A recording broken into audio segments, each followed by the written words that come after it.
Could stand if they would like to for the reading of the prayer, and I'll call on Councillor Gillies to read the prayer. Thank you, Madam Chair. Almighty God, we humbly seek your blessings upon this council. Direct and prosper its deliberations to the advancement of your glory and the true welfare of the people of the city of Boroondara. Amen. And I'll now read the acknowledgement. I acknowledge the Wurundjeri Woi Wurrung people as the traditional owners and original custodians of this land, and pay my respects to their elders past and present, and the elders from other communities who may be here today. And thank you everyone. If you'd like to be seated. And if I could remind people to put their mobiles on silent if they haven't already done so.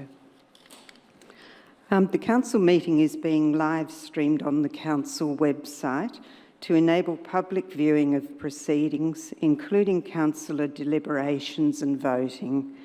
The meeting is also being recorded and will be made available on the council website soon after the meeting.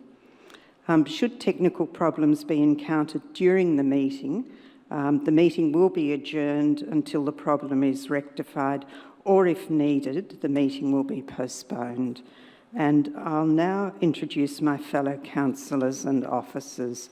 So seated on my left, your right, in the council chamber are Councillor Jim Park, Councillor Cynthia Watson, Councillor Nick Stavrou, Councillor Wes Galt, our Deputy Mayor, Councillor Felicity Sinfield, and then the other side from me, Councillor Victor Franco, Councillor Susan Bigger, Councillor Di Gillies and Councillor Lisa Hollingsworth. There are a number of officers in attendance tonight. We have Philip Storer, our Chief Executive Officer. Carolyn McLean is online on the screen, and she's the Director Community Support. Gail Power, Acting Director Community Support. Christine White, who's Acting Director Places and Spaces. Mance Bassi, Director Customer and Transformation. Scott Walker, Director Urban Living. Amy Montalti, Chief Financial Officer. Ashley Cam, Acting Executive Manager, People, Culture and Development. And we have Adele Thayer, Acting Manager, Governance and Legal, and Elizabeth Manu, Senior Governance Officer. And there are other officers in attendance tonight, and they'll be introduced as they present reports. I'll now move to the order of business as listed on our business papers. The first item is apologies. Ms. Thayer, are there any apologies for this evening? Thank you, and through you, Madam Mayor, we have one apology this evening. Councillor Thompson is on a leave of absence. Thank you very much. Declaration of conflict of interest of any councillor or council officers. Councillors and officers, are there any conflicts that need to be declared? Thank you, I can't see any. So the next item is presentation of officer reports. And it's item 3.1, Aged Services Reform. And I believe that's going to be introduced by Gail Power, Acting Director Community Support. Thank you. And Michelle Forster is going to deliver it. Thank you very much.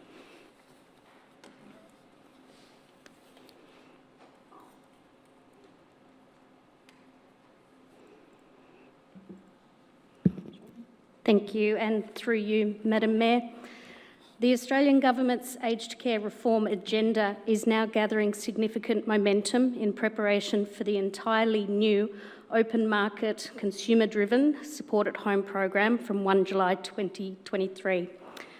Council will be unable to deliver its current suite of in-home services under the new support at home model, as Council provides a subsidy from ratepayer income towards the operational costs of the delivery of CHSP on top of the funding received from the Australian Government, and this will be seen as anti-competitive in an open market model of the support at home program and is in breach of national competition policy. Council's ongoing subsidy is needed due to the required wage structure in the local government award and enterprise agreement, as the funding received does not cover the cost of the delivery of the services. Local government is unable to subsidise services in the consumer-driven open market supported home model, as other providers are unable to draw a subsidy from council ratepayer funds. The suite of in-home services council currently provides are the basic entry-level aged care services. Under the new supported home program, council would need to expand its service offerings to be able to support people with high-level complex needs, as the current CHSP system will be merged with the aged care packages system. Council does not have the capacity nor the expertise or skill base to deliver the range of personalised services expected to be available to clients under the new supported home program. It would require a whole different workforce, from registered nurses to a varied mix of allied health professionals and case managers, to manage and monitor the complex needs of each client, as their needs can rapidly change. Hence, council would not be able to ensure a duty of care to clients if it delivered the new supported home program. Due to council's inability to deliver the new supported home program, as council only has experience and resources to support clients with low-level needs, council resolved to consult clients on their views regarding the proposal to transition to a provider nominated by the Australian Government, who has the capacity to provide services to all of council's clients across Boroondara, and who has significant expertise and the resources to deliver aged care services for all levels of care. The provider would need to be currently registered for all of the CHSP components proposed to transition. This consultation has now been undertaken, and the proposal to transition council's in-home CHSP services has been well received by clients.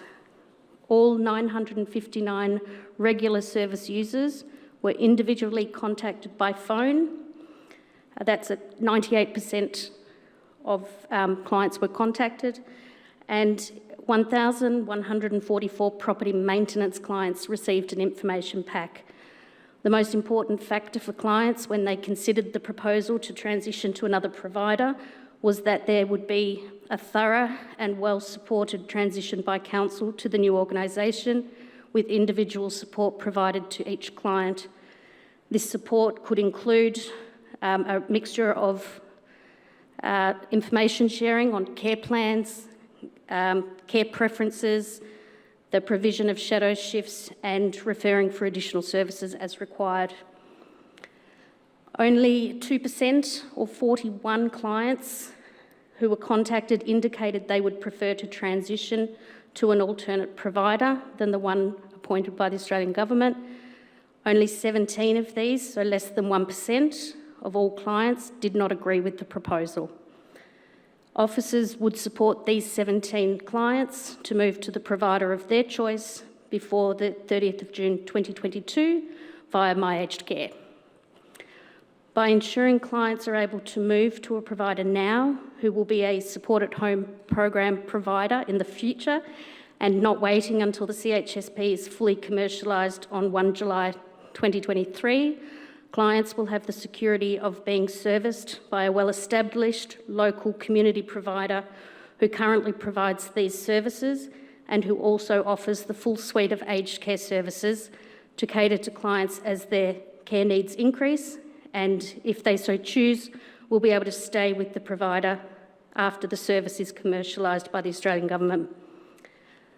Delaying this transition beyond 30 June 2022 will jeopardise our clients' continuity of care, as council would be unable to support clients to move to another provider in a seamless manner from 1 July 2023 as the sector moves to a fully commercialised model.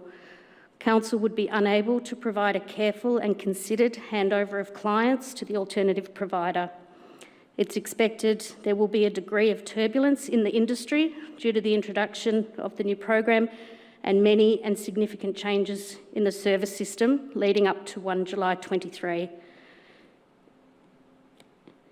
In implementing a consumer-based model, which was the case when the NDIS was introduced for people with a disability. It should be noted that since January 2022, an additional 6 councils have resolved to exit CHSP services, bringing the total number of councils in Victoria to have publicly announced their exit from these services to 23. This also highlights another risk that with many more councils exiting CHSP over coming months, council could miss the opportunity to have a highly controlled transition for clients to a well-regarded not-for-profit provider who is currently registered to provide all of the components of the CHSP program and who has the capacity to take all of council's clients in Boroondara. This proposal does not impact on the community-based aged care programs and services provided by council. Council will continue to focus on and provide services that are unique to local government and which are available to a greater number of older people, including but not limited to community transport, including the municipal-wide community bus, social support group excursions and activities, library and arts events, library at home services for vulnerable and isolated people, funding support for seniors centres and U3As, recruitment of volunteers to support services for seniors, functional exercises and recreational programs, and the Add Life to Your Years Over 55 digital hub, which lists all available activities in Boroondara. Council is provided with this report seeking an in-principle decision on the continuity of this service. While the report notes a dispute with the ASU, the administration continue to attend all Fair Work discussions. In conclusion, following consultation with all clients regarding the proposal, in which less than 1% were against the proposal, officers recommend the resolution as printed. Thank you. Thanks very much, Ms Foster. Our CEO has something to add. Mr Storer. Thanks very much, Madam Mayor. Not all councillors may have seen the note I sent in relation to the position with regard to the Fair Work Commission. There has been a hearing there which took place at the end of last week. The recommendation which you have in front of you includes wording which was the subject of an agreed position reached at that hearing between council and the union's lawyers. And so it's important to understand that if you are going to move in the direction of transitioning out of this service, that we respect that agreement and therefore represent what we're deciding tonight as an in-principle agreement. It's important we keep faith with what was agreed at the Commission. Of course, you can choose not to do any of those things and not proceed with any transition at all. That's entirely up to you. But what is important is that these words were agreed, and if Council is going to actually transition, I think it's important we respect the fact that the matter is still potentially before the Commission. There is nothing to prevent you from making a decision this evening if you manage to maintain the language which was agreed between the parties. Thanks, Mr Storer. Now, we also have Ms McLean online. I think we can only hear her. She's got a bandwidth problem, so she's available to answer questions as well. So, councillors, are there any questions for officers? And I can see Councillor Franco, you've got a question. Thank you. I don't have a question. I have a motion that I'd like to put. And I'd like to move that we suspend standing orders. This would allow the various persons and representatives present here in the gallery who have requested the opportunity to present to Council to actually do so. And I think it's important to put that motion and to see if we can facilitate that. Councillors, do we have a seconder? I'm prepared to second that, Chair. Is there anyone against that motion? Yep, thank you. So, Councillor Franco, you... Thank you. Thank you, Chair. I think it's very important that we allow the various representatives who've asked to speak to us as a council to actually do so. We've had representations from the ASU, we've had representations, at least I have, from Bascare and from Samarinda, and the requests have been to present to council, to speak to council and to speak to council on this evening. To date, that hasn't been facilitated, and I think it's incumbent upon us to actually do so. To fail to do so would send a problematic signal and suggest that there's something to hide and something that we don't want to hear from them. Now, we've heard some comments from the Chief Executive about the agreement of the Fair Work Commission, but I, as a councillor, haven't been briefed on any aspects of the Fair Work Commission, and I certainly am here at council today expected to make a decision on what I consider to be potentially limited knowledge. So the more information we could have, and I think all of us as council would benefit from any representations that might be made. Thank you. Thank you. Now, Councillor Park, you were the seconder. Would you like to speak now? Or? I'll speak now, thank you. Look, I'm generally in agreement with what Councillor Franco has put forward, and I think it's important that the opportunity be afforded.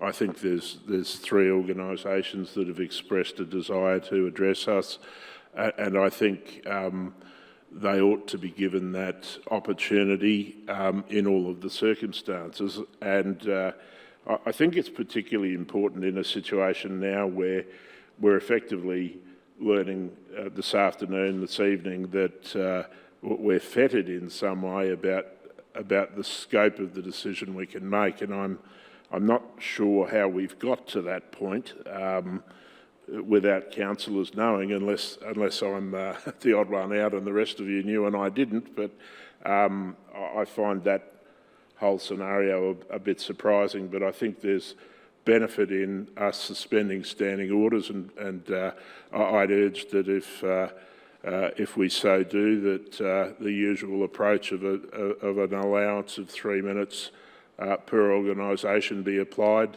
but nothing's lost in hearing what those organisations might want to say, and I don't think it's our role or the role of the organisation to assert what is the role of the ASU. That's a matter for them. They can come along and make submissions, and our role is simply to listen and make of them what we will. Those submissions might be relevant, they might not, but we'll never know if we don't hear them. Thank you, Councillor Park. Councillor Stavrey, your light's on. Yeah, thank you, Madam Mayor. Look, the question I have, and I've got questions for the officers, but I'll sort of clarify what Councillor Franco and Councillor Park sort of seeking. As far as I know, we haven't had representations to council before, at least in my time, and I'm concerned about the precedent that this is going to set up, because how do we then address anybody that wants to address us in the future? And I'm just saying that as a matter of governance. Look, I'll allow that question to be answered, I think, even though we wouldn't normally. We are in debate. Or perhaps I can answer it. Madam Mayor, I can advise that this is a special council meeting, and the council is limited to considering the items which are actually on the agenda. The opportunity to depart from that lies in exactly what has been suggested, that is to suspend standing orders. The other point that I think is really important, and Councillor Park has touched on it, is that when you suspend standing orders, you basically suspend your normal rules. And what is important is maintaining some clarity around what those rules will be. What has been suggested is that the normal rules of presentations would apply. That is, each party has 3 minutes. Councillors might be given the opportunity to ask questions. That's going to be a matter for the chair. I think if you're going to suspend standing orders, that is important that you do that. We've not had a circumstance previously where we've needed to do this, so this will be the first occasion. That doesn't mean it's inappropriate for that reason, but it is going to be the first time we've actually approached it in this way. Thank you. So, Councillor Stavro, did you have something further you'd like to say No, thank you, in Madam. relation to the motion? Thank you. Councillor Sinfield. Thank you, Mayor. I've got a couple of questions. First of all, who is it explicitly, organisation or person, that Councillor Franco is seeking to allow to speak? Because I'm not clear on how many or representatives from whom. I can guess, but I'm not exactly clear. So maybe we'll seek that. It's part of your motion. Did you have a list in mind, or is it open-ended? Do you want me to answer that now? I think we do need to clarify I the certainly motion. expect anticipated representatives of the ASU, of Bascare and of Samarinda, and I would assume they may have multiple representatives here, so, you know, maximum of, say, 3 representatives of each organisation, or say 2 if they've got the chair and something like that. Now, there may be another organisation here, I don't know. So they're the 3 that I know have approached all councillors on various occasions. But if others have received representations, or if somebody else wishes to speak and they present a case to you as the chairperson, I'd expect you could use your discretion and consider whether that was appropriate. So you want a motion that is open-ended, that anyone who wants to speak can?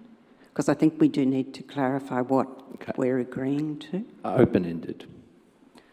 Okay. Councillor Sinfield. Thank you. Well, that's a shame, because I could have found myself able to support hearing 3 speakers, but I don't plan on sitting here all night to listen to all and sundry speak for an inordinate amount of time. So perhaps I would suggest that should that not be satisfactory to the rest of the room, that perhaps 1 speaker from each organisation at 3 minutes each might be appropriate. Could I just raise a point of order, because there is a motion on the table which is that that standing orders be suspended. It's that motion simpliciter. It has nothing further on it. And what I heard Councillor Franco say was it would be in the chair's discretion, and that's what would happen ordinarily under a situation where standing orders have been suspended. So I think it's confusing to try and couple something more with the motion that was initially moved and which I seconded. We might have to agree to disagree on that one. So I'll go back to Councillor Sinfield. Sorry, Chair, can you explain what that means? Because there is a motion, that's a fact. The way I understand it is that the motion carries an implication, and I think what people are trying to clarify is the implication of, because I think Councillor Franco did say to allow people to speak. That's not the motion, Chair. The motion is that standing orders be suspended. Full stop. That's the motion. And that is correct. My motion is, I move that we suspend standing orders. That was it. That is the motion. Just let me clarify.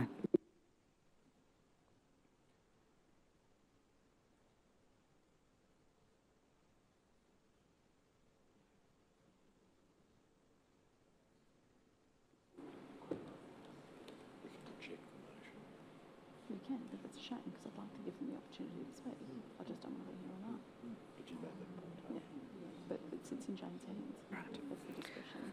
Okay, so I think we can deal with that in you speaking to the motion, and then others can choose to support it or not. So Councillor Sinfield. Thanks, Madam Mayor.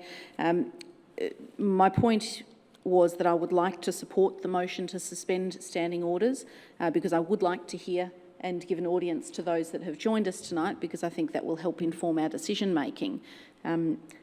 However, there is a limit to that liberty, but we all entrust that to you as the chair. My second question is perhaps irrelevant in light of the conversation we've just had, but I was wondering whether in fact the likes of Bascare and Samarinda Aged Care will be speaking to the agenda, but I question whether the ASU will be speaking to the agenda because the matters that they are here for, on the assumption that the emails that I've received to date give indication of that, it is a distraction or and departs from the agenda. So I wonder whether the discretion that you have as chair will extend beyond the agenda. Thank you. Are there any other lights on? I don't know if that requires an answer, does it?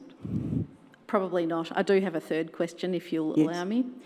Have we sought public submissions on this agenda item previously in years gone by? Because I don't recall receiving submissions from the parties present tonight.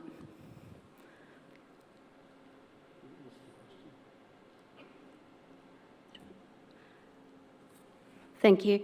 Not that I'm aware of. On that basis, I'll support the motion. Thank you. Would anyone else like to speak to the motion? So as the mover, Councillor Franco, would you like to wrap up and then we'll put the motion? Thank you, yes. Okay, firstly, the motion is that we suspend standing orders. To respond to Councillor Stavrou as well, I know the CEO responded and I agree with all the comments the CEO made.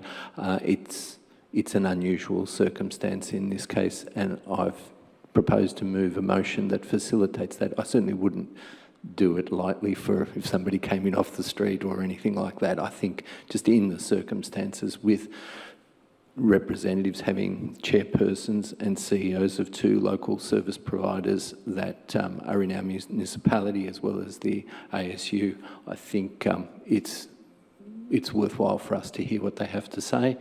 In terms of the number of speakers, I think it becomes the discretion of the chairperson to determine. If you ask my opinion, certainly if we've got, the chairperson and CEO of each of the two organisations that I mentioned, and also the ASU, I think it's worthwhile. And in terms of the ASU, I know Councillor Sinfield's asked whether it would vary away from the agenda, but we have had the advice from the CEO about the Fair Work Commission, and I certainly would like to hear the ASU's perspective on that. Thank you. Okay, thank you very much. So I'll now put the motion. All those in favour? All right, so everyone's in favour, so we'll suspend standing orders. Thank you.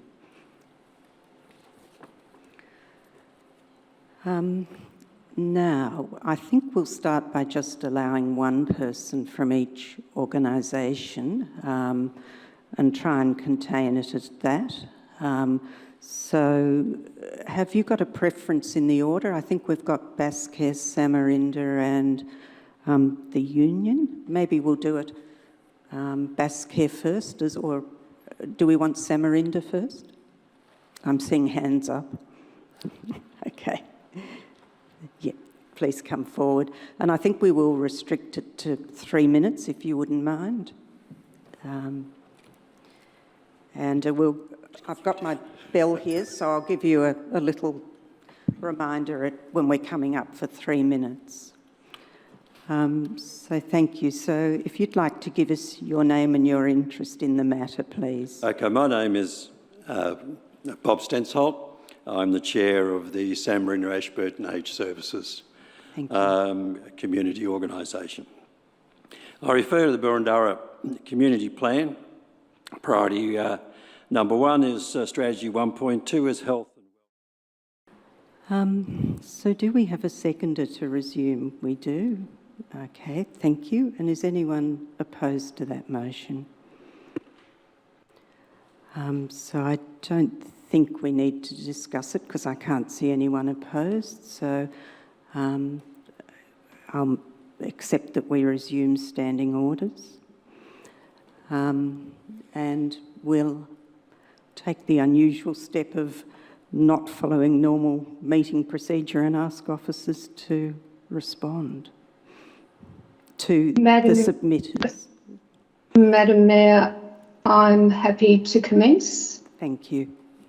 Thank you, Ms McLean. So I'm going to, first of all, speak about the importance of why officers believe that this transition should take place now. prior to the implementation of the supported home program in 2023. So councillors will be aware, of course, that there was a very significant Royal Commission into the provision of aged care services. And the reform, which is shaping up and being ready to be implemented by 2023, is really very significant. And there is absolutely no guarantees that there will even be a transition process for clients to go through as we head into the implementation of what essentially is going to be a consumer-driven model. And we're basing this on observing the implementation of the NDIS, which moved into a consumer-based model. And that created a very large and difficult upheaval in the provision of care to disabled people during that time.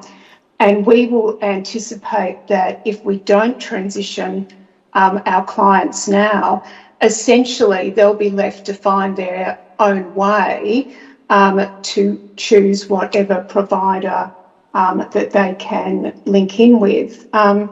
So given council doesn't have a choice in terms of staying in the program and being able to deliver the supported home program, we do need to act now so that council can guarantee that those clients will be with a provider that is registered with the current CHSP program, that can provide certainty for all Boroondara residents that currently receive council service to a provider that has that capacity. Now, 959 clients are regular users, and MECWA absolutely do have the capacity for that, and they have worked with us in the past when council transited the HAC PYP clients to them. That was done seamlessly. The clients were very happy, and we were certainly very impressed with the way they cared for the clients. So when there's been discussion this evening about MECWA not being able to take on the clients, it needs to, the actual number is 959 regular clients. The rest are actually property maintenance clients, which may only use that service once a year. I would have to say that both the representatives from Samarinda and Bascare have unfortunately provided misinformation about MECWA as a service provider, and MECWA are not here tonight. But MECWA are very much alive and operating in Boroondara. They have aged residential facilities, they deliver the CHSP program, they deliver the NDIS program, they deliver home packages, all in Boroondara, and have an absolutely excellent record. MECWA itself is a volunteer-driven community organisation that was originally founded back in the 1950s. And they remain that way. They have a community not-for-profit focus, and certainly have proven themselves time and time again to be flexible and be able to have the capacity to be able to deliver those services. In terms of a consultation that has been undertaken by clients, Bob Stensholt talked about lack of consultation with clients by council. And I have to say that that is totally incorrect. What we did was we actually individually contacted every single one of our regular users and had a conversation with them.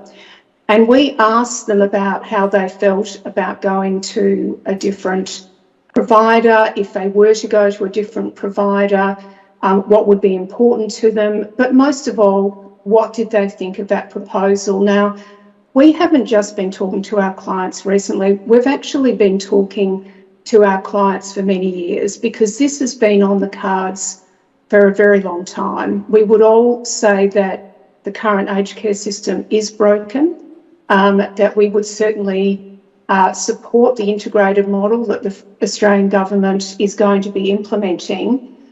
And we've been letting them know through newsletters, through conversations for many years. So this did not come as a surprise to them. But we don't believe we could have consulted in any more than individually speaking to those particular clients. But this issue is really important, that to transit now, those clients will have that security of being a provider, and when it does go to consumer choice, they can stay with MECWA. And MECWA is very much focused on increasing and staying with the local Boroondara community, as they have been doing since the 1950s. In terms of the issue around consultants, which Emma Bagg made reference to, I'm not sure exactly who she's talking about, but I am aware that the MAV was using a particular consultant who was advising some councils. We have not used that consultant. Having been a director at Bayside, I'm very clear on how they have structured their services over many, many years. And they, in fact, have really styled themselves as a specialist aged care service. So it has taken them years and years to develop the experience to be able to deliver the packages with the benefits of having allied health providers on staff. They actually have nurses who manage the service. So they've structured themselves in a very, very different way to the majority of local government in Victoria. Now, I will hand over to Michelle, and I would like to hear her comment in relation to the regional issue that BasCare raised. Thank you. Thanks, Ms McLean, and we'll hand to Ms Foster. Thank you. Thank you. Regarding the question of targets and these being allocated across regions and potentially lost out of Boroondara, from 1 July 2023, there will be no targets. So what we currently have under CHSP, providers funded to provide a certain number of service hours, that won't be applicable when the new program comes in. It will be entirely up to the client where they choose to get their service. If it's from a provider within Boroondara, so be it. Thank you. Thank you. Excuse me, Madam Mayor. I've just, I need to step out of the meeting. I believe I have a conflict because my mother's a resident in BasCare, so I'll excuse myself. Okay, thank you. Okay, thank you. And we'll call you back when the time.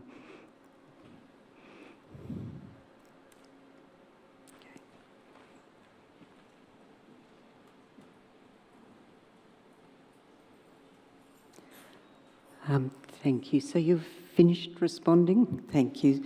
So, councillors, are there any questions for the officers?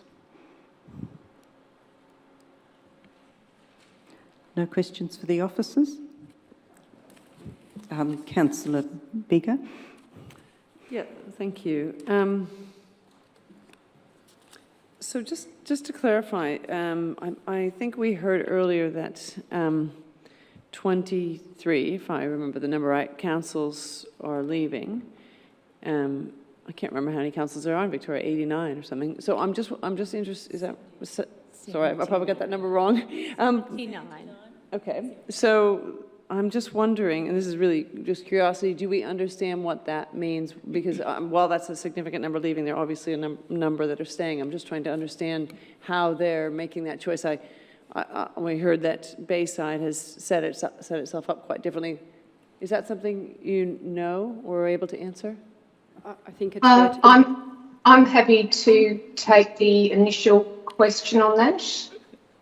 Thanks, Ms. McLean. So I'm personally aware through my networks that there are a number of councils above the 23 that have already exited, as well as the 6. So there's a number that are gearing up to do this. We have chosen to be very proactive to ensure that our clients do have that continuity of care. The other thing I would say is that the Australian government, in looking at council's proposals to transition, do take many, many months to make these decisions. So I'm aware that there's a number in the pipeline who will be looking to do exactly what we're doing. Thank you. You've got another question, Councillor Biggar? Yep.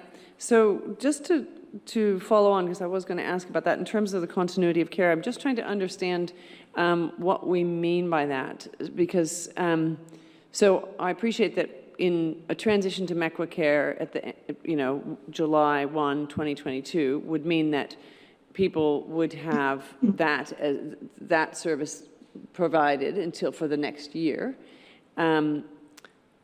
But then at the 1st of July, presumably they might choose to go anywhere. Are you saying the continuity is that what happens after the 1st of July 2023, they will have MECWA care even if they want to take some time to think about it? Is that what we're talking about here?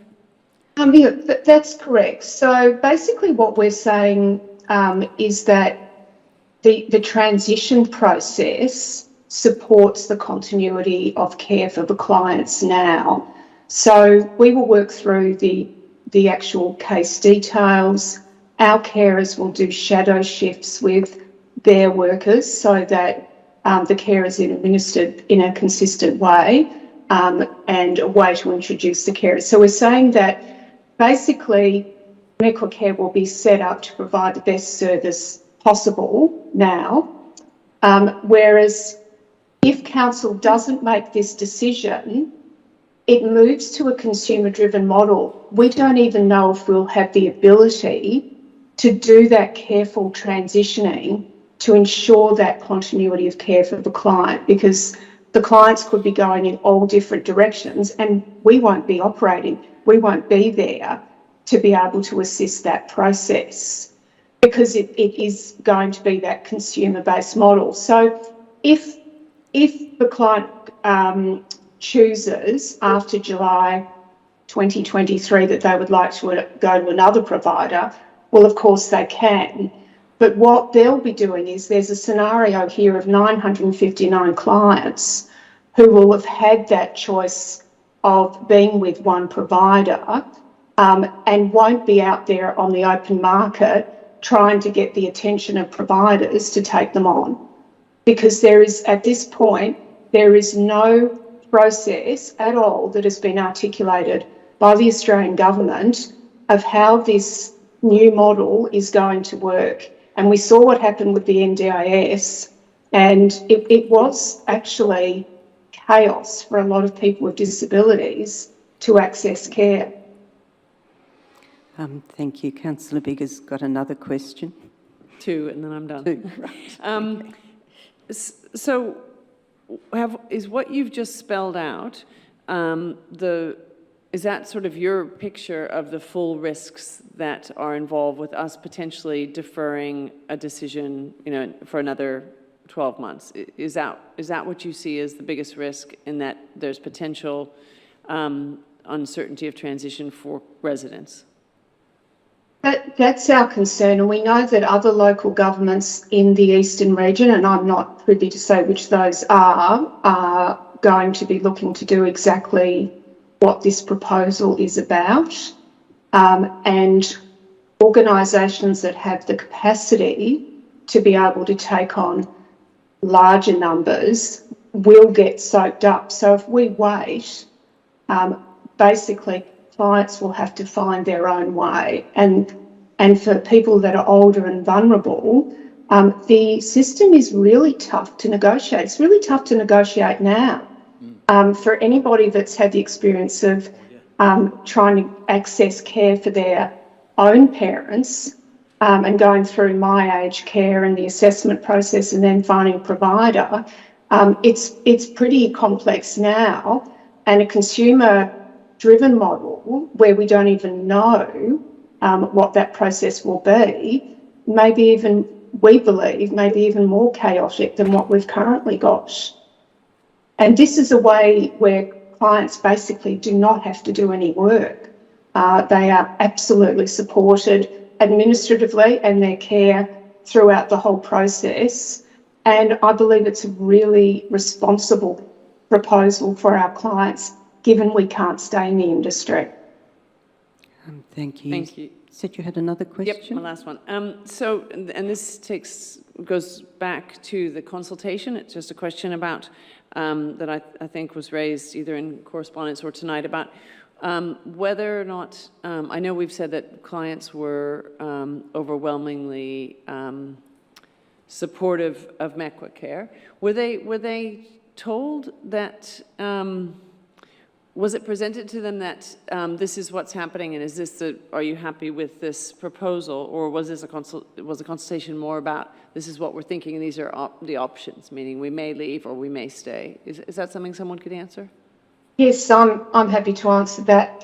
So yes, what we said was that council was wanting to get the views of a proposal for council to transition to another provider. So the focus was on the proposal and what those clients felt about it.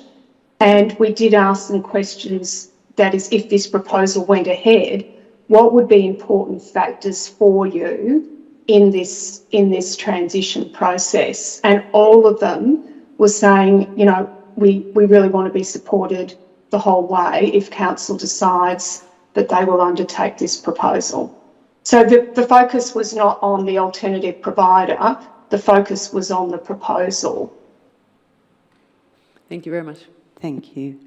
Councillor Franco. Thank you. And my questions are to Caroline, if she's able to answer.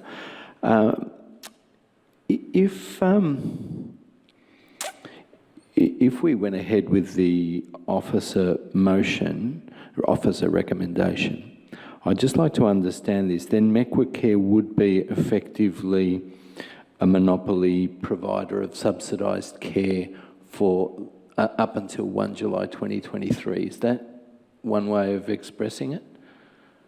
Well, they would be the registered provider, just like council is now. But at any time, and this has been basically for the last 10 years, people are free to go to other providers. So, for instance, if someone isn't happy with the current council service, they can go to My Aged Care and request a referral to another provider. So I wouldn't say that it's a monopoly. They certainly will be able to provide the service, but a client can move around the aged care system now, and they do.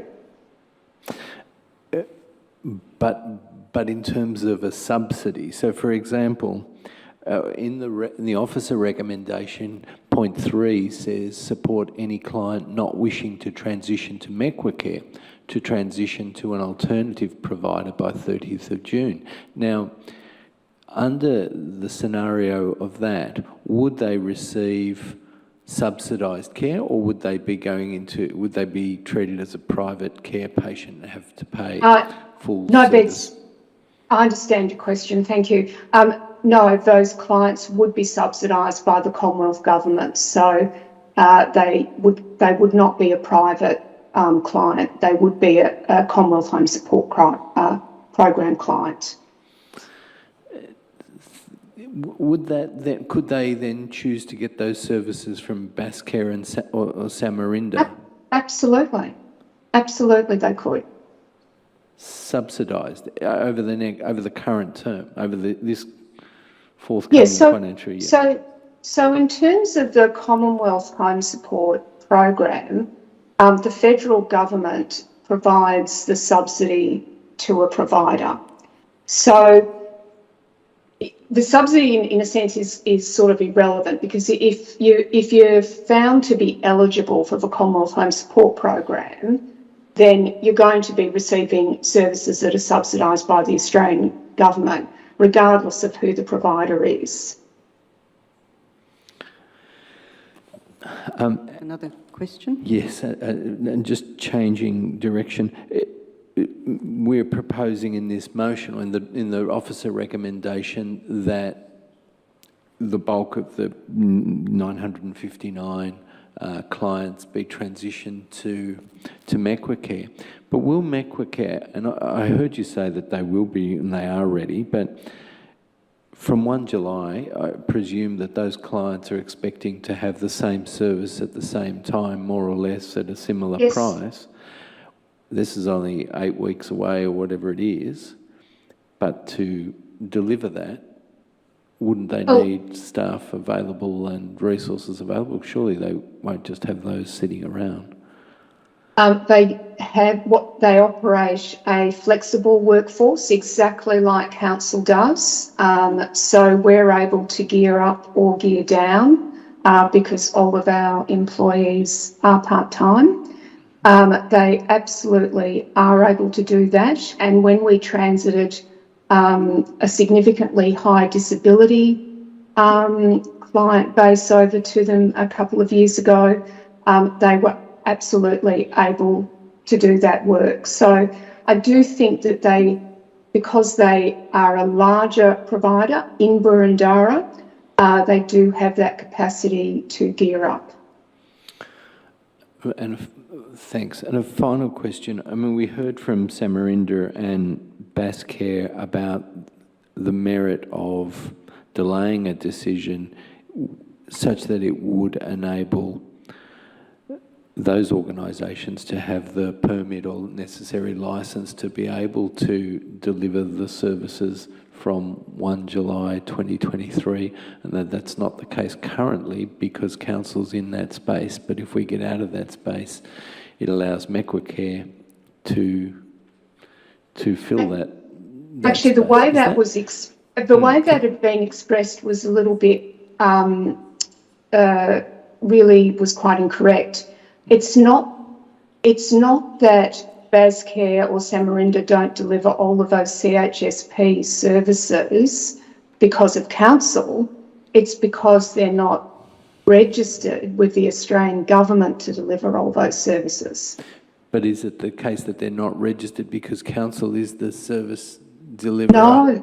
No, there are very large number of CHSP providers operating in Boroondara. So it's nothing to do with council. Okay.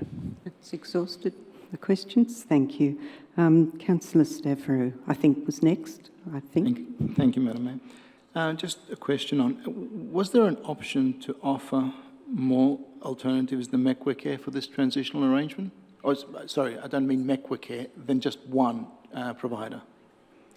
So when the Australian government considers the proposal for a provider to transit out, they only will transition to one provider.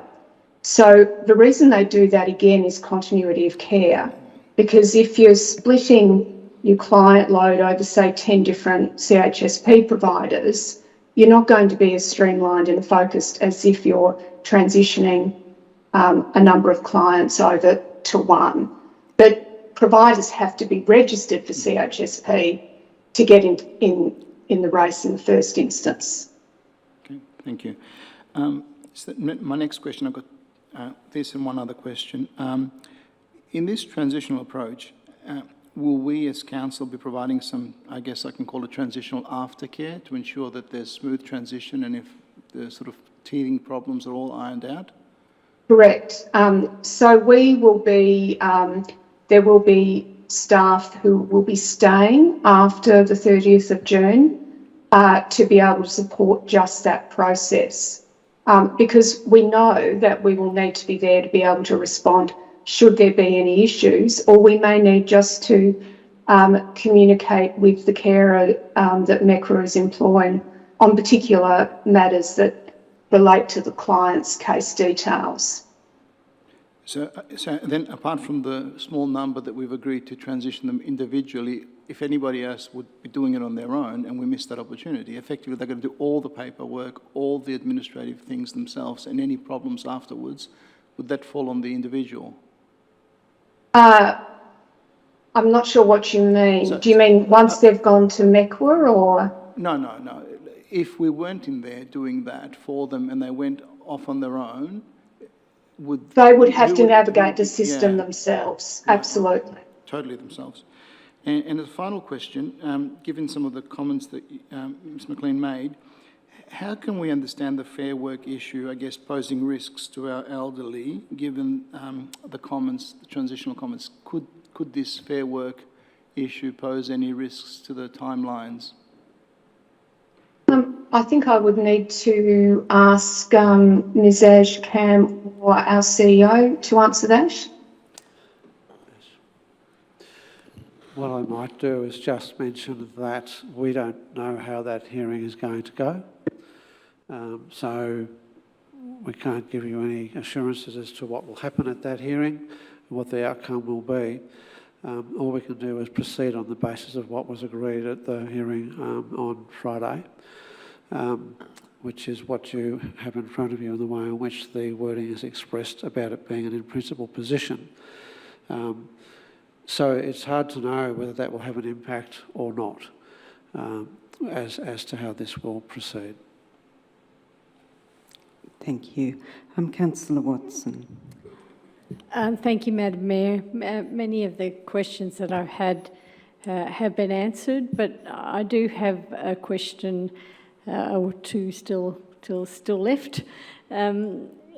Just a comment to start with is this has very striking resemblances to the NDIS transition that we made, and Council navigated that incredibly well, and that is a credit to the forward planning and thinking of our officers. Now, the question I have, you might not be able to answer, but I'll ask anyway.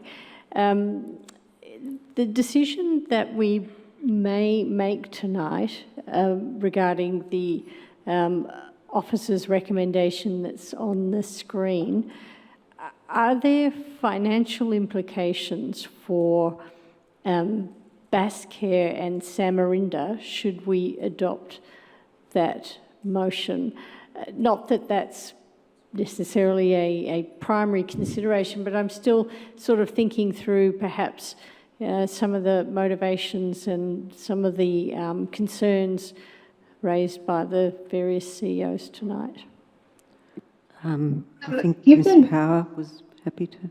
I'm able to answer that. Given the two organisations are not registered for all of those services and are not providing them currently, I can't see how should Council make this decision, impact them at all, given they're not a current provider. Thank you very much. That's all. Thank you. Councillor Park. Thank you. There was reference made to a number of other councillors, number of other councils which will also be transitioning out along the lines that it's proposed that we would. That's correct, my understanding of that? Ms McLean, did you? Oh, Ms Powers. Yes. That is correct. Thank you. So I'm just interested, Ms McLean, you mentioned your networks earlier this evening. So with the benefit of those networks, I'm wondering what sort of number of councils in this region you would expect would be transitioning out around the same time as this council if we were to adopt the recommendation? So I'm really not at liberty to be able to discuss those plans, but we certainly do support each other in terms of what is in fact quite a difficult and arduous process. But the sorts of issues that you're being faced with tonight as a council are being faced by many councils in Victoria. Got a follow-up question, Councillor? Well, I'm not, I mean, that was a non-answer, but I guess my concern is that you're able to draw on that network and knowledge before, but you can't now. But my question then specifically is, won't that, by its very nature, cause a drain on available staffing resources in this sector? Ms McLean, are you... In terms of the available workforce, I think what you'll see is movement in the aged care workforce between different providers. So I don't think you'll see that there's a drop-off of people wanting to work in aged care. People that are currently employed in local government would be moving to other agencies that are registered to provide this program. So I think you'll see a movement across employers, but not a drop of the numbers of workers available currently. So effectively what you're saying is that those who are council employees will scurry across to secure the employment that they need. Our carers, I'm sure, would be highly competitive in the aged care industry. Thank you. And that leads to my final question, which is how then can we have any level of confidence that we'll be in a position to maintain an appropriate staffing level to affect the transitional arrangements, given that they'll effectively be the last passengers on board the doomed ship? Why would they forego their own needs for employment and not be seeking employment with the new providers? Well, the process post 30th of June will be actually run from our office workers.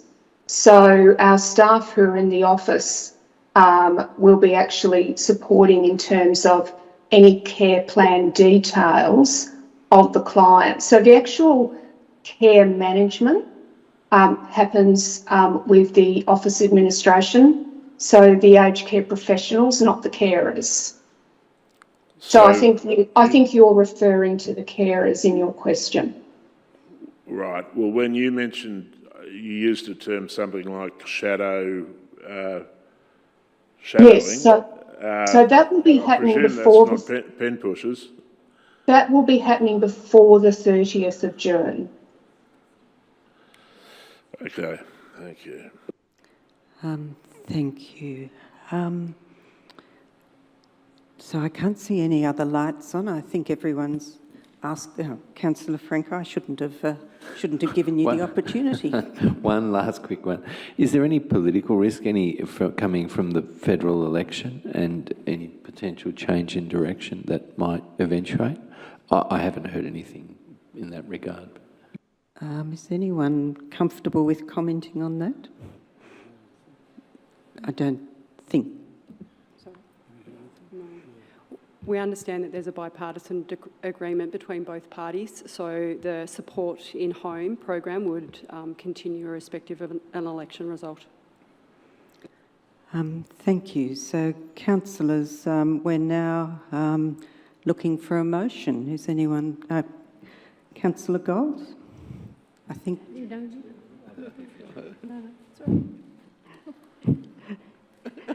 I'd like to recommend acceptance of the officer's recommendations.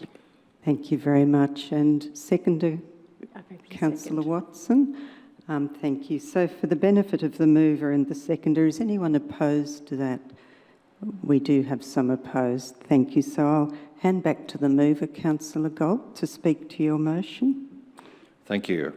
I've listened with great interest tonight, and I must admit I vacillated to and fro. But thank you for the wonderful arguments, and I think it has been very worthwhile for us to hear from those attending tonight. It gave us a much broader view of it. But I do, in the end, I lapsed back to the presentation that was made to us some time ago about the thinking process that Council and the Commonwealth had gone through in recommending MECWA. And I dare say I'd rely very, very heavily on the thinking processes that were gone through by our officers and the Commonwealth at that time. I'm most persuaded, I think, at the end of the day, of the great care we're showing to our clients at the moment, where we're trying to find a transition for them between the middle of this year and the middle of next year, rather than dumping them into the bullfight at the end of next year, middle of next year. So I think at the end of the day, I'm round to thinking I'd rather go with it. I think it's a well thought through proposal. I'm sure the presenters tonight, the two other operators, will rise to the occasion and sort themselves over the meantime. That is not our primary concern. Our primary concern are those who we provide care for at the moment. And I think what we've come up with is a very caring approach to it. I would commend it to my fellow councillors. Thank you, Councillor Gold. Councillor Watson is the seconder. I'm happy to speak now. We approached transitioning people into the new NDIS system with a great deal of trepidation. It felt like the great unknown, and our officers were able to deliver what was really quite seamless, and that was done because the client, if you want to use that word, I'd prefer to say the person that was at the centre of, and how they managed that journey was the real focus of our approach, and I see the same approach here. Like Councillor Galt, I've listened carefully and taken some quite a lot of notes, and I guess I'm concerned that that Samarinda and Basscare have raised concerns here, and that perhaps they haven't been. And I'm concerned that they don't feel included in this journey, and particularly because they've been part of the care that our residents have been receiving. That doesn't alter, I guess, my commitment to this this motion that's before us. I think the motion will deliver the best results for our residents, and that's the primary focus that every motion we put before us should have. So I'll leave my comments there and commend the motion to my fellow councillors. Thank you very much, Councillor Watson. I think it was Councillor Park and then Councillor Gillies. Thank you. Look, I'll be brief. I fear that I'm arguing the losing case, but I've done that before today. So I agree largely, though, with what Councillor Galt had to say. I think it's important that we get this right, and the people who are affected are intimately affected, and this is a very important decision. I've had misgivings along the way, and I've expressed them before today, so my position ought not be surprise to anybody. Just for the record, so that particularly in respect of the ASU, I don't have private meetings as an individual councillor, full stop. Very happy to read written submissions, very happy to have presentations, but it's not my practice to sit down on one-on-one meetings, because I think it's counter to transparency. I'd prefer that everybody has the same ability to present to me and indeed to other councillors. So that's just simply the way I conduct myself.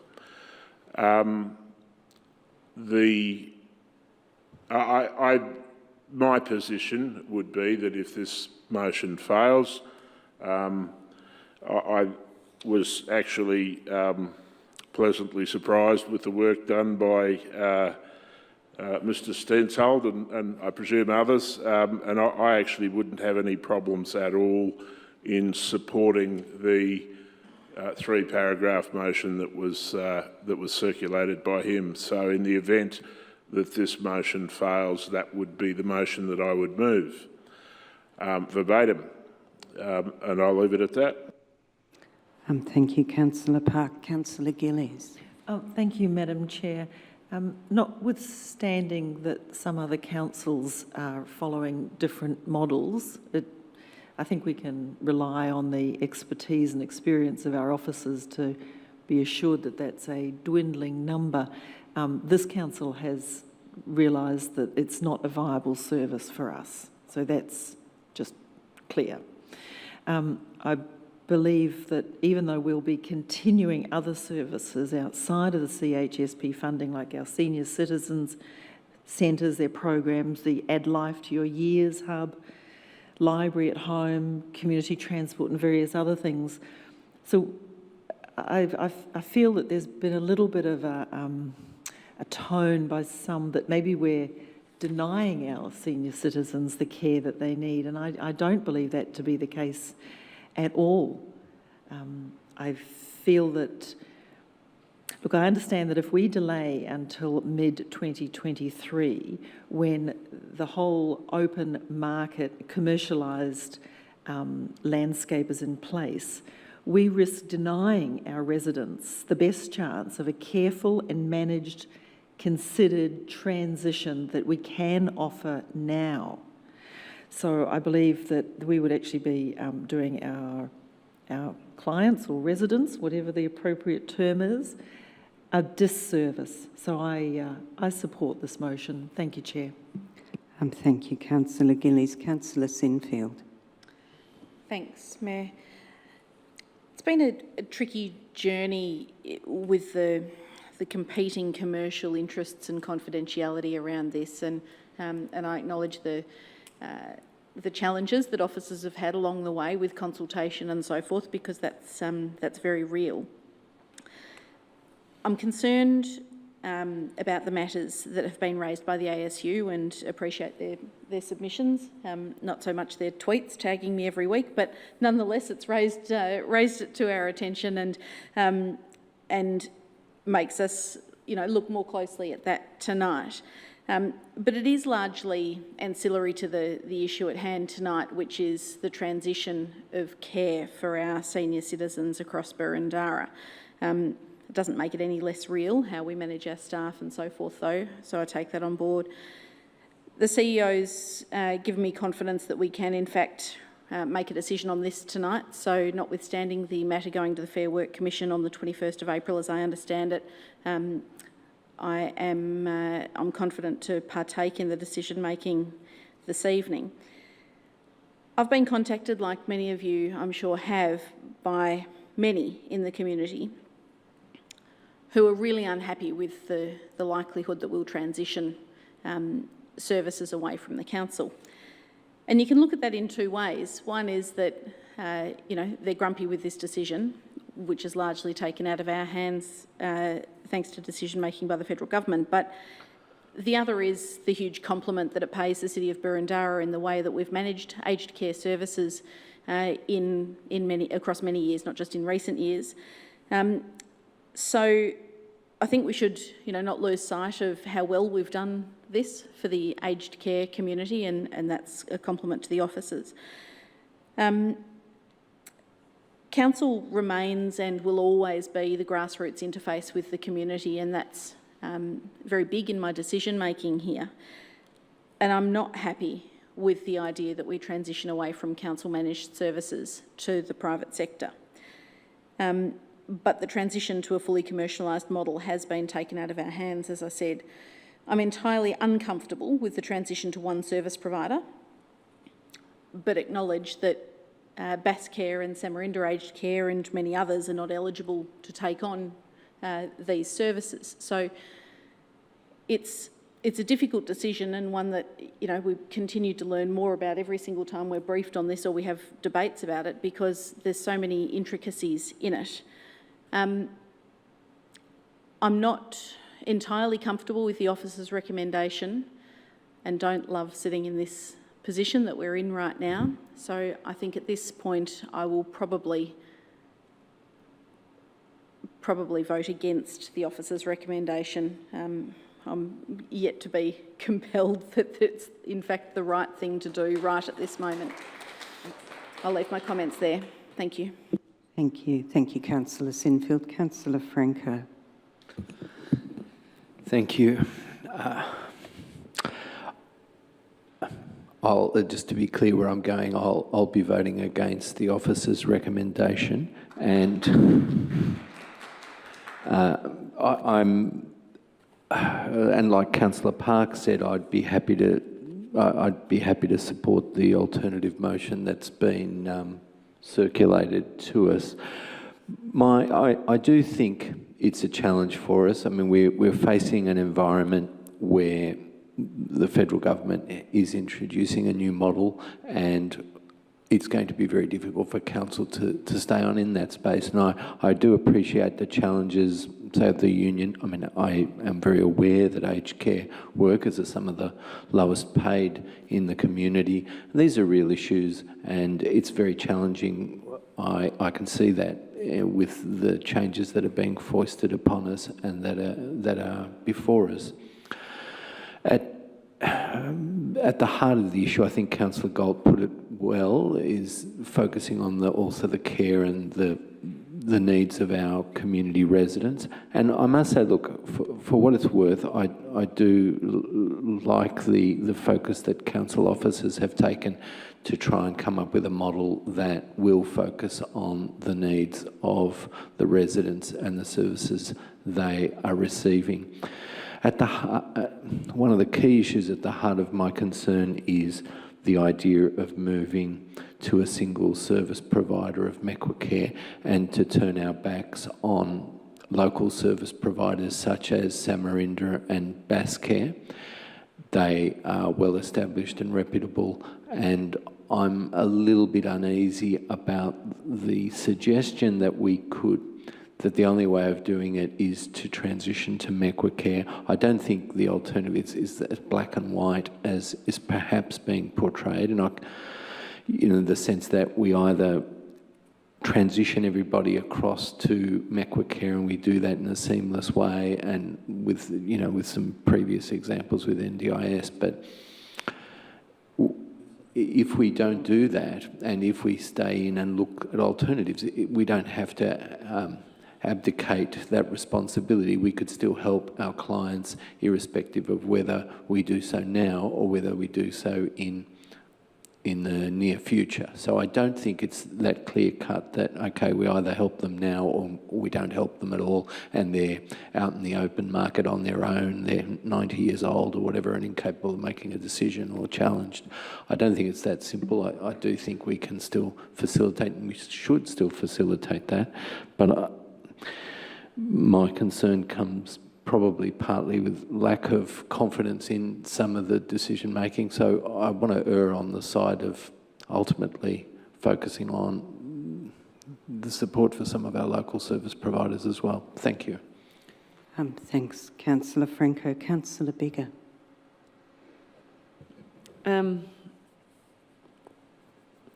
Yeah, I would agree.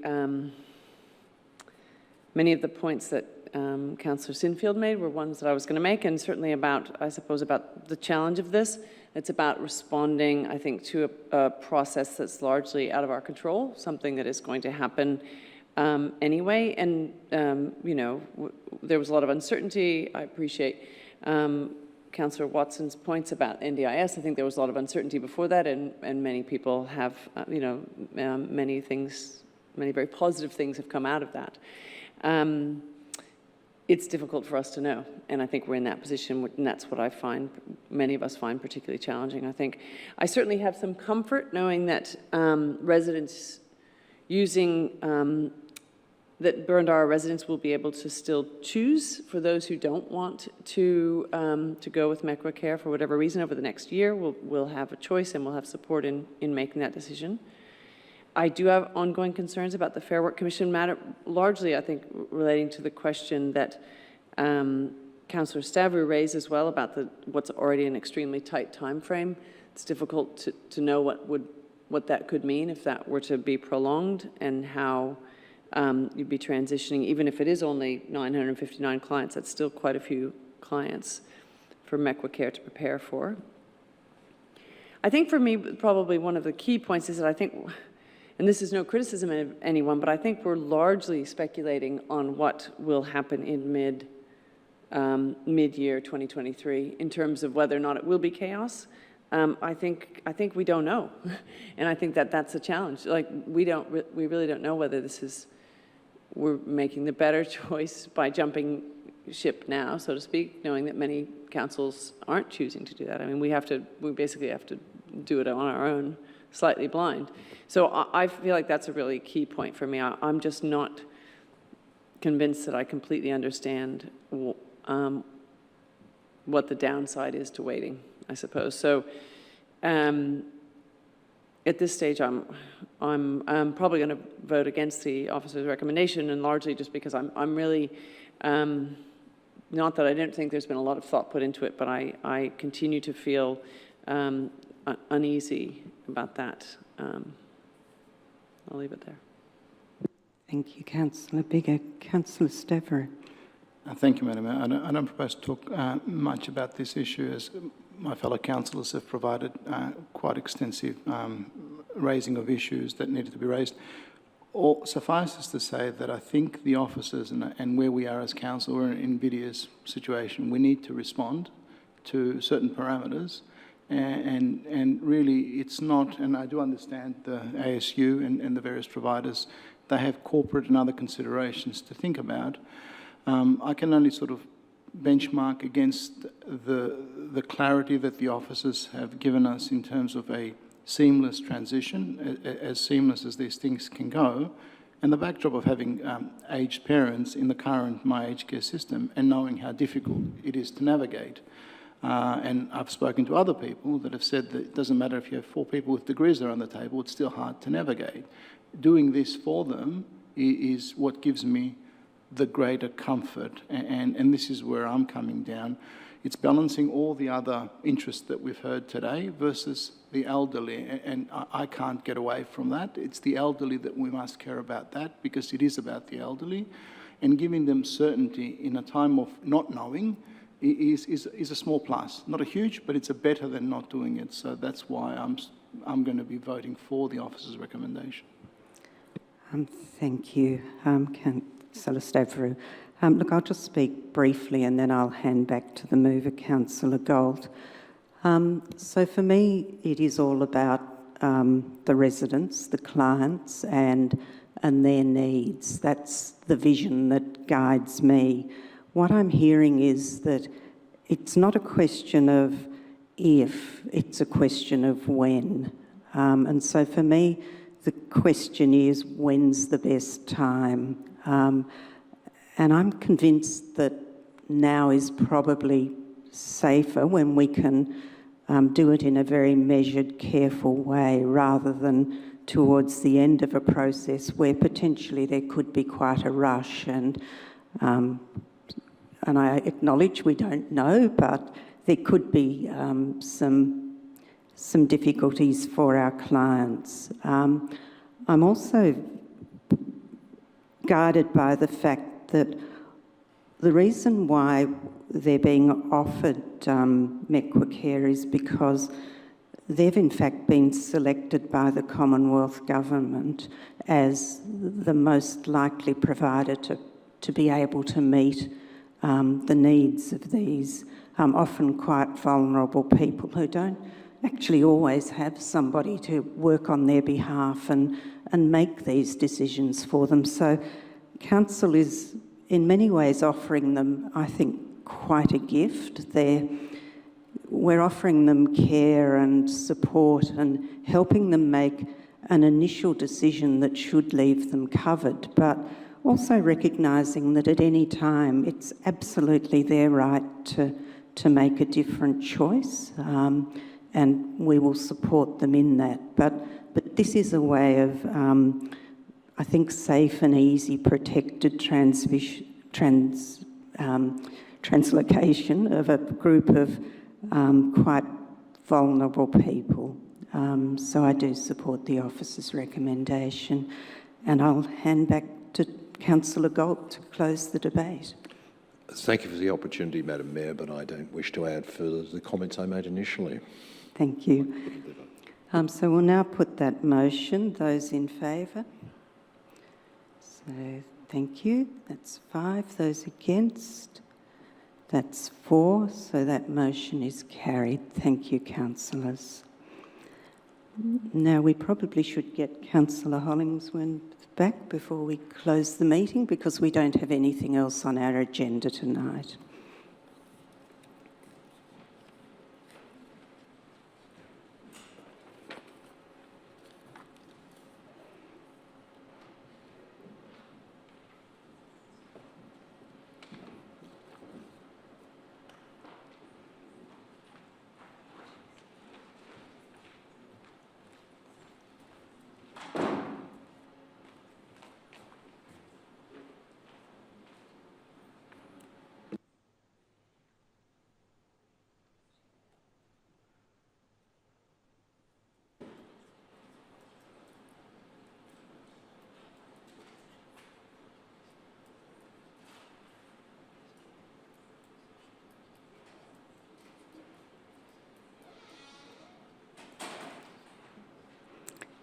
Thank you, Councillor Hollingsworth.